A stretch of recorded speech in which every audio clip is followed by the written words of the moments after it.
Are you still treating security and productivity as opposing forces? If you're like most organizations, your security teams work to protect, while your end-user computing teams strive to empower. And somewhere in between, you're wasting resources and creating vulnerabilities. The ideal end-user device from a security perspective is the one that is off. And that's not going to work for the productivity side of the house. This isn't just hurting your efficiency. It's undermining everything you're trying to build in your digital workspace. Today, Jordan Hildebrand, WWT's Global Cyber Practice Director, joins us, along with Ivan Wintersteiger, Director of End-User Computing and AIOps Observability.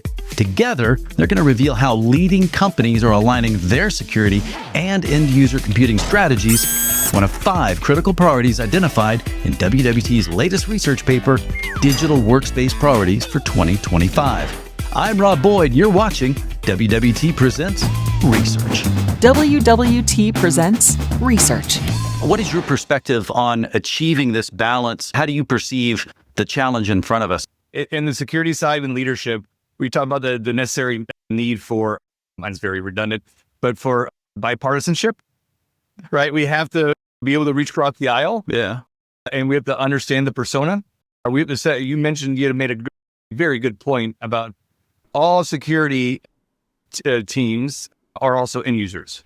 We have to understand that the persona that we are actually trying to work with, and that they're trying to help us. They're trying to help our experience out, and we have to sometimes get out of our own shell, that security mindset of focusing on securing and thinking about the availability. Traditionally, there's been silos within organizations, and not because people just wanted to be separated. It was people were busy on one side and people were busy on the other side.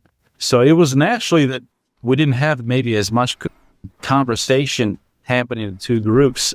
And that kind of translated into a lot of the projects that were happening almost separately from each other. And that's the pieces that really we need to fix within the organization, because that really causes unnecessary issues, both from cost and then productivity. Yeah, in my experience, I think what you're referring to is we have these, and tell me if this still rings true, because you guys are much closer to customers than I am on a day-to-day basis. But this notion of everybody, an entire company can be really geared up for big projects. And I've been amazed at how it can get sometimes to the point of implementation before someone all of a sudden says, wait, you can't do that. That breaks these long established rules, or maybe it isn't even possible without just opening the keys to the kingdom. So you're saying that this still is an ongoing issue today. Security is getting involved reactively, I guess is what we'd say. Absolutely. I was involved with many opportunities where at the end of the day, like 11th hour, they're like, hey, can you help us? And help us talk to our security team, because we haven't really talked to them yet about it. And we're almost like ready to implement this solution that we've been working on for a year or whatever. And so that's And on the same side, we do the same thing, where we have a security tool picked out. We have this thing, but did we ever consider, reach out to Ivan and say, do you think this will break your devices? Nah, it should be fine. In the same way, we make the mistake of thinking about security reactively. Security itself has initiatives that potentially have to be considered in light of either ongoing priorities and workflows. So it's not to say that it's always about someone else and security says no. It's about anyone in the organization needs to get something done.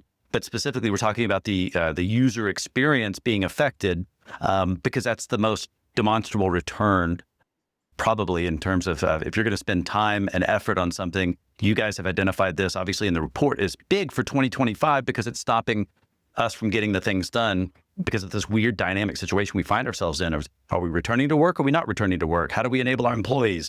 How can they be just as effective here as they are there without putting ourselves through undue hardship and doing things backwards? I want to talk about how we can actually make this happen, because I think it's easy to acknowledge the problem. It's harder to actually do something to prevent it from happening. So obviously we need to communicate more proactively. Now there's 4 action steps. I always like these kind of things because they're outlined in every document. But specifically here for this one in Priority 3, we've got representation. I'm simplifying them here. We've got it around action step around representation, around embedding requirements in terms of how do we say this must always be present in any new thing for either side, as well as assessments, establishing a baseline, and then prioritization out of all the things that we could do.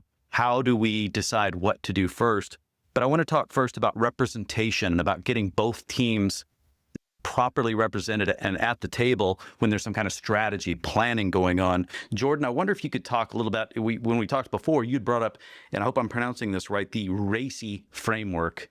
I wonder if you could explain what is the RACI framework and how does it potentially assist in this area? So I like to live by the mantra of when there isn't process implemented, chaos often fills the void. And this could lead to inefficiencies and miscommunication, inconsistent outcomes. That lack of structure can counteract the collaboration that we need to really do our jobs to the fullest extent. R for responsible, A for accountable, C for consultative, and I for informational.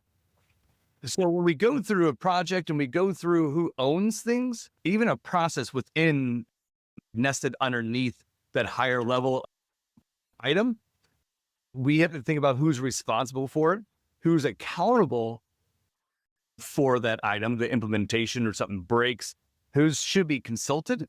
If we do go down this path, say if we go down endpoint security, antivirus, whichever new way we want to describe that security function, we have to think that C is very important of who we identify, to who consult before we make a decision.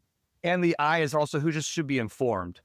It's like that change management side of the world where we put that in the ether. We make sure everybody is informed on it so they know when a change is occurring or when something's implemented. If something breaks in the night, who's responsible? Who owns that fixing it? Who should be consulted? If something breaks, who should know about it?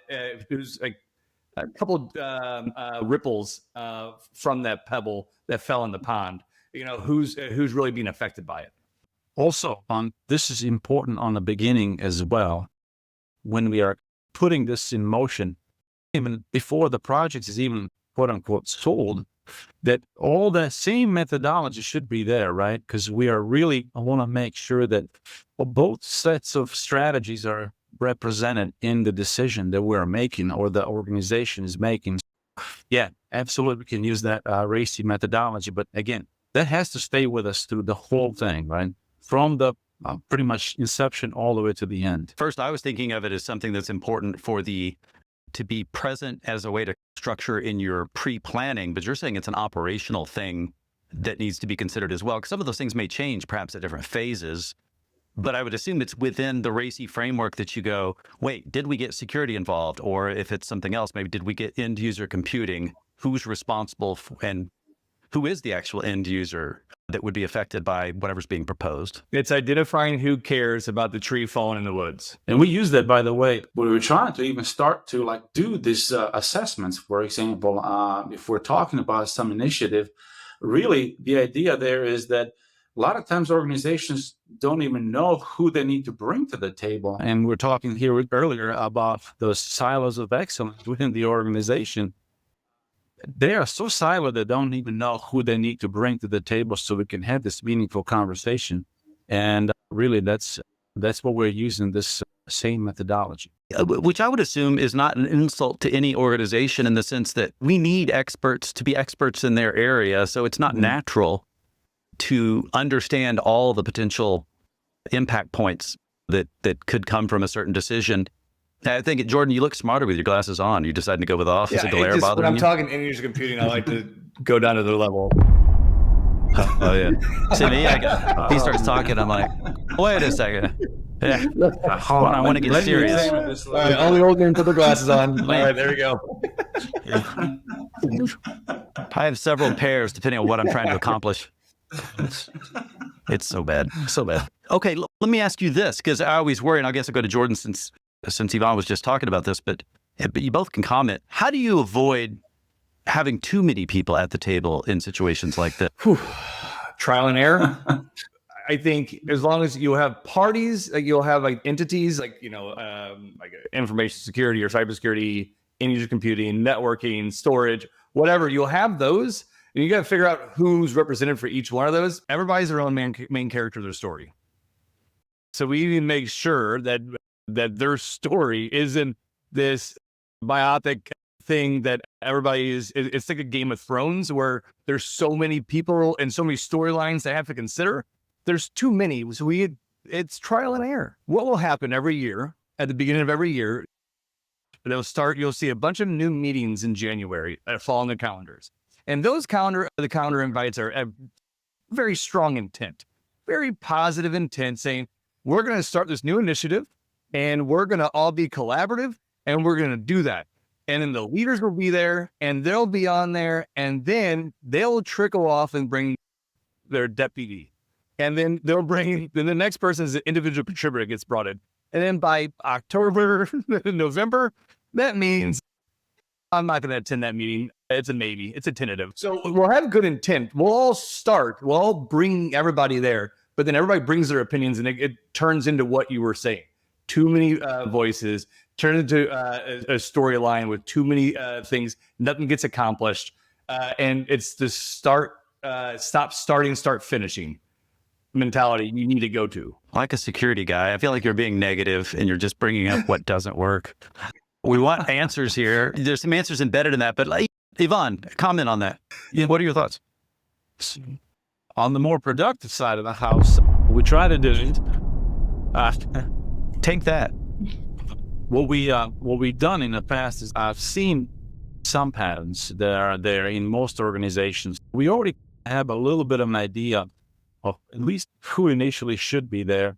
And then to Jordan's point, they fill in the blanks a little bit, but at least we have a core group that we need to make sure that we have there. We have some pre-meetings where we talk to that initial, maybe owner of that particular initiative of, hey, these are the people that we typically need to have in the room with us. And then they usually like I said, fill in the blanks. And then we give it a go and to try and error to what Jordan said. But that's how we usually approach this. And hopefully, usually that makes it very productive once we do get into the brainstorming ideation sessions and ultimately analysis. If you tie or attach an OKR, objective and key results, right? So an OKR where you tie something measurable and things you need to accomplish and report on those things versus a good idea fairy of saying, I want to have a meeting for collaboration. And there's no real good outcome that you're measuring against. If you're measuring against it and if you're reporting on that, that holds people accountable. It feels like everybody's excited about any new project, but then the reality is if it takes longer than a quarter, this was my experience, people do start dropping off.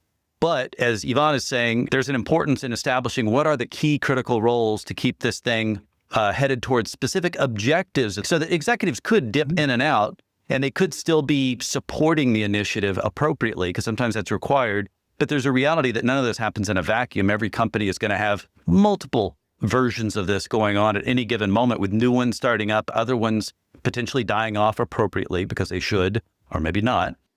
And so that's the environment in which we have to operate in. Okay, I want to move on to step 2, which is around embedding requirements, which I interpreted as being how does each group that needs to be there establish kind of those atomic elements that must be present, as you're saying, because you're talking about also building a good set of habits when these things happen so that you make sure these are all included. But you need to identify overlapping initiatives and you need to take a holistic approach to budgeting because in the grand scheme of things, we want this to result not in, hey, everything more, we've got unlimited money to spend, but inevitably we need to find savings through this as well as preventative savings. Ivan, what makes a difference in successful versus unsuccessful implementations? So again, I was mentioning that earlier, the 11th hour thing, right? A lot of times what happens is you have separate initiatives that are happening in the organizations. And ultimately, if they're not planned from the get-go, you end up spending more money on the actual whatever project because you went down one path and then you didn't realize that, oh, that's a dead end from a other person's perspective. So we need to retool. Or you spent double the money because you actually bought 2 separate tools, one for each side. We are trying to avoid that by actually starting to align the strategies, starting to align all the priorities for that particular year that our organization has, and then really jointly, at least, starting to identify what the next steps need to look like, eventually what the solutions and tools need to look like. That's what successful process, in my mind, looks like for an organization. Yeah, I would imagine you've got to establish also some intermediary milestones of some sort to even know that you've got to recheck and see that Sure. you've not veered off course. Because I feel like these things can't just be simple check boxes where they signed off, I think we're okay, but maybe they weren't the right people, maybe they didn't fully understand exactly what was involved. And so having those fail safes in place. And Jordan, you've already bragged about being full of acronyms and other ones. I wanted you to explain another one. And this one I remember from my security days and like this, but the CIA framework. Can you explain, that's not CIA as in a government agency, but can you explain how CIA can potentially help in establishing some of this from your security perspective? If anybody's ever taken any type of security certification, they have heard of the CIA triad: the confidentiality, integrity, and then this is the part where we have to always check, is this check security teams availability? Because that availability, I think that's where Ivan and I, we have to sync. Obviously, I care about the other two, but the availability is key for the end user experience, is key for the uptime, key for the businesses, the enterprises to still be functional versus just being secure. Because you can be secure but not be functional whatsoever. And it's like, well, are you really being profitable? And it's going against it. So that's the essentially the gist of the CIA triad. I think some people don't always remember that should or shouldn't be a security concern, because I always think about disaster recovery and some other things, but to me, it's entirely security's concern. But you're right, it's the one in the Venn diagram. It's also the one that's going to overlap with the most other things, specifically with today's discussion. Ivan, do you agree? Yeah, absolutely. Again, another joke came around. The ideal end user device from a security perspective is the one that is off.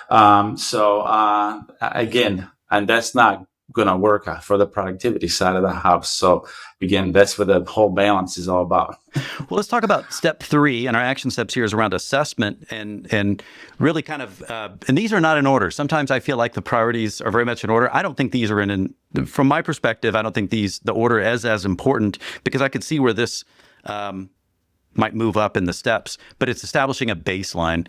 What's normal? And how do we make sure that we're not baselining a normal that is not actually normal because we looked at the wrong gap of time or the wrong inputs? You need to set up something that's going to be able to be compared to, so you can establish that gap. What makes for an effective assessment to figure out where you are on this balance between end user computing and security? What we need to do as security teams is go from behind the curtain and no longer be the great and powerful Oz.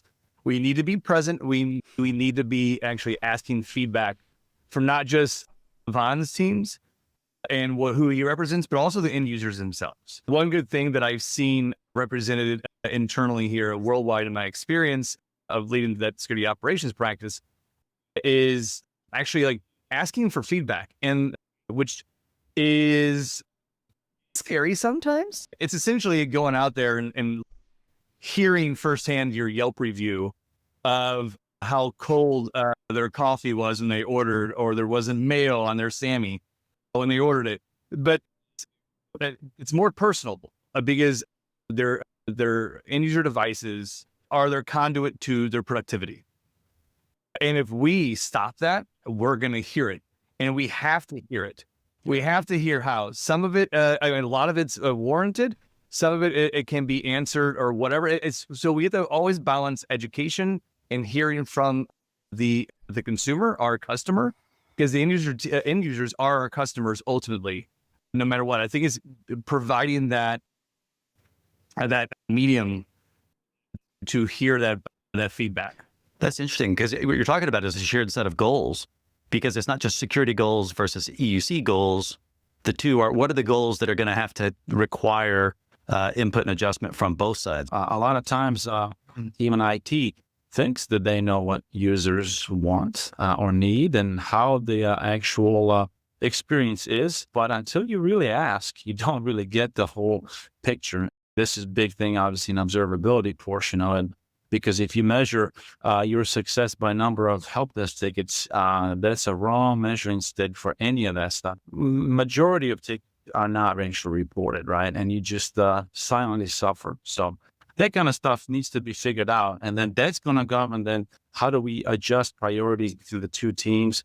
And also, I think the sector that we're in, or the verticals, or whatever you want to call it, governs actually some of that baseline, some of those priorities, right? If you have some of the organizations that are maybe big on, give an example like a healthcare with HIPAA, right? They're going to have different set of priorities than the organization that doesn't have some of these oversight and governance in place. So all that governs what those priorities and what the baseline needs to look like for an organization.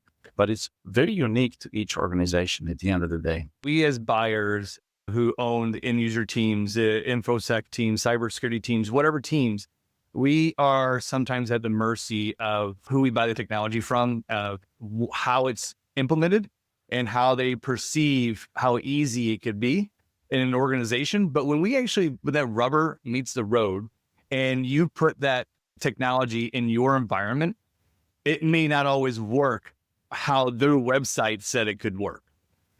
Not saying that it can't work. There just needs tuning. There needs customizing. There needs to be, we're going to whitelist this directory because a developer leverages it and they throw thousands of lines of code on it every hour. And it's so dynamic.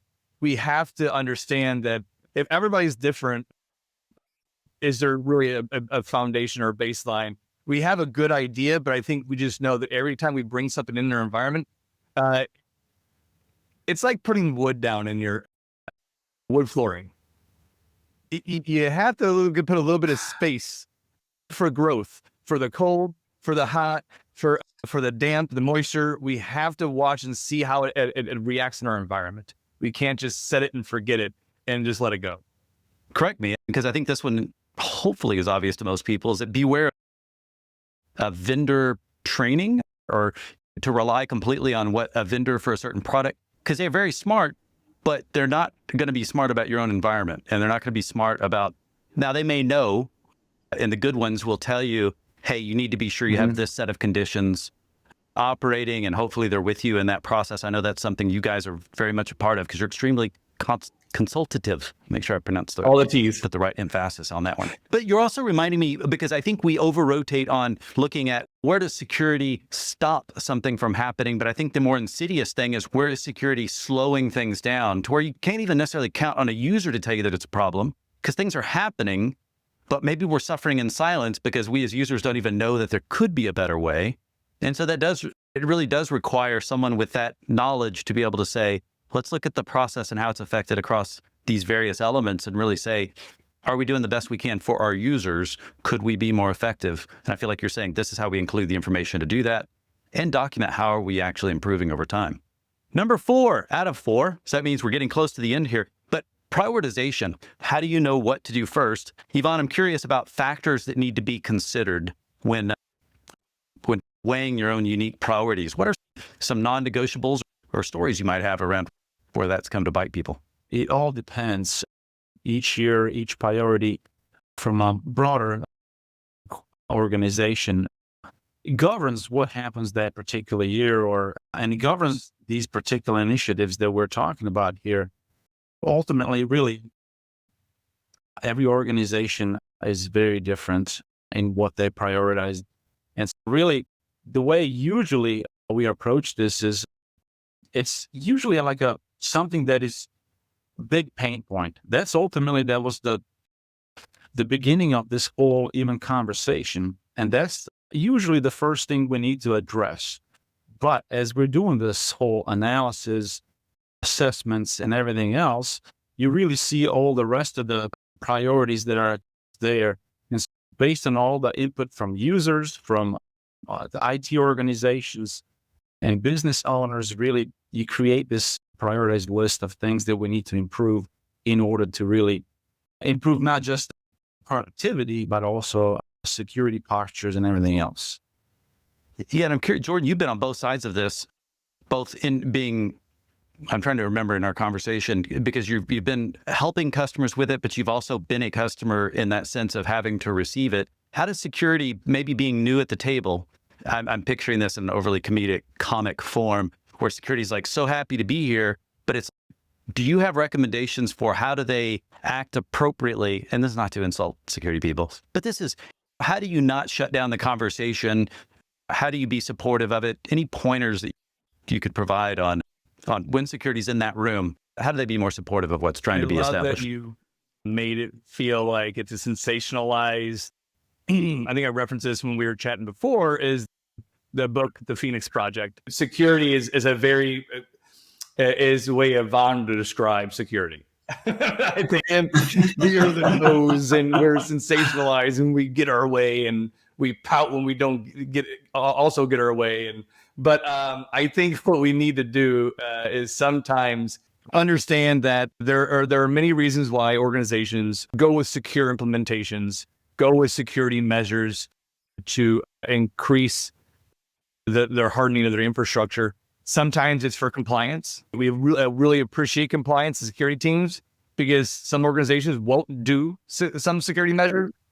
It gives you a backstop, right? You go, hey, it's not me saying you have to do this, right? We've got to do this as an organization. If we don't, the government we can't do business in this space. And there are other times where we'll call it an oopsie poopsie happened.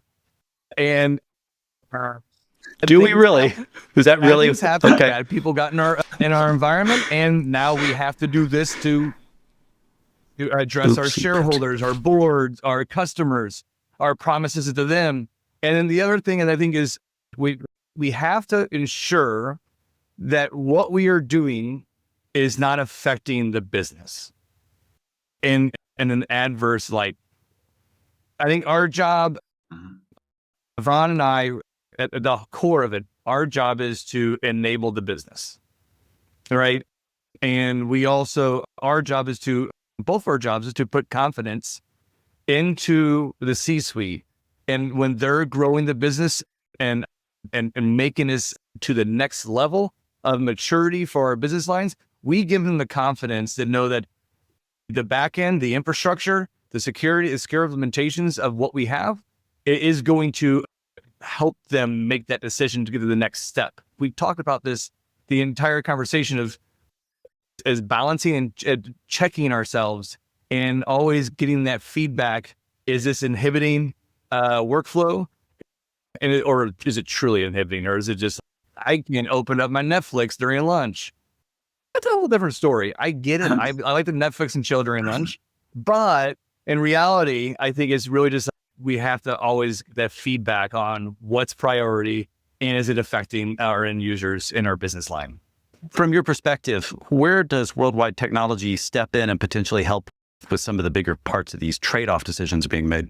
I partially feel like we're always matchmakers and referees and whatever you want to call them, because a lot of times internal organizations need to hear this from outside, even though they deep down know what needs to really happen. And so ultimately, that's part of the role that we play at WWT when we're helping customers on these journeys and things like that, making sure that, like we were talking about earlier, that the right groups are involved from the get-go.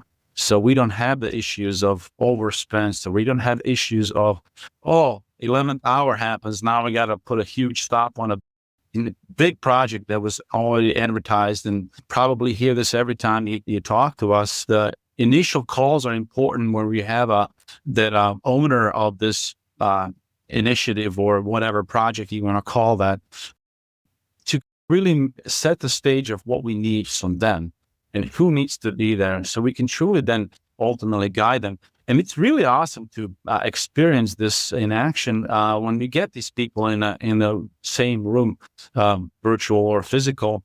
You really start seeing all of a sudden they start talking to each other like they've never talked to each other before. And a lot of important things come out of that. And that's how we're able to then ultimately set the stage so we can then build on that and improve whatever we need to improve in this whole initiative and project. So Jordan, I'm going to give you a final word here. You'd mentioned something in our previous call, and I categorize this under the importance of nurturing, which is really more to do with ongoing, beyond the kind of the step after implementation, the reality of living in this environment. But you mentioned, but feel free to recharacterize this, the bonsai tree versus cactus. Yeah.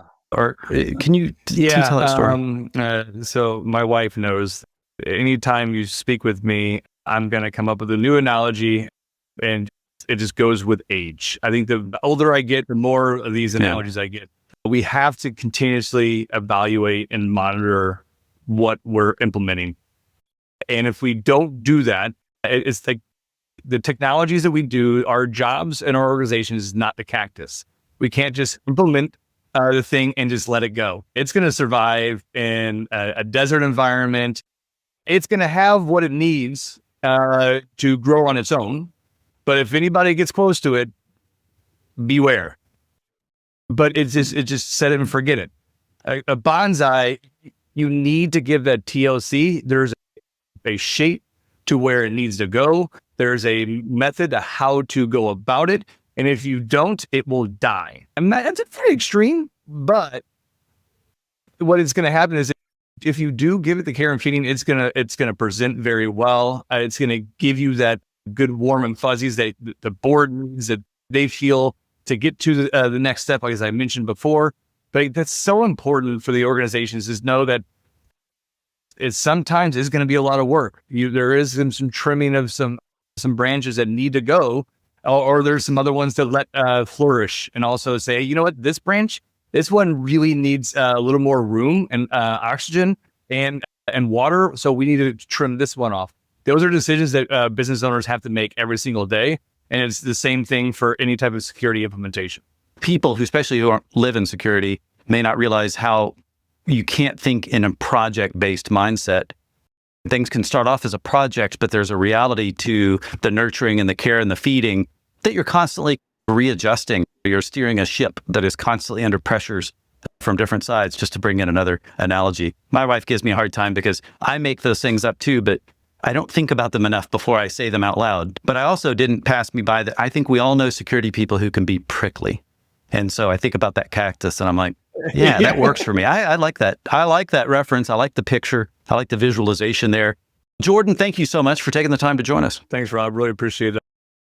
All the conversation today. Second time we got to do this before, so I'm really excited. Absolutely. Ivan, I can't even count the times we've done this before, but thank you as well. Absolutely. My pleasure. As Jordan reminded us, security isn't a cactus that you can plant and forget. It's a bonsai that needs constant nurturing, and that nurturing must happen in partnership with your end-user computing teams. The message is clear. You don't have to choose between protection or productivity. Leading companies are discovering how to achieve both, creating secure digital workspaces that actually enhance employee experience.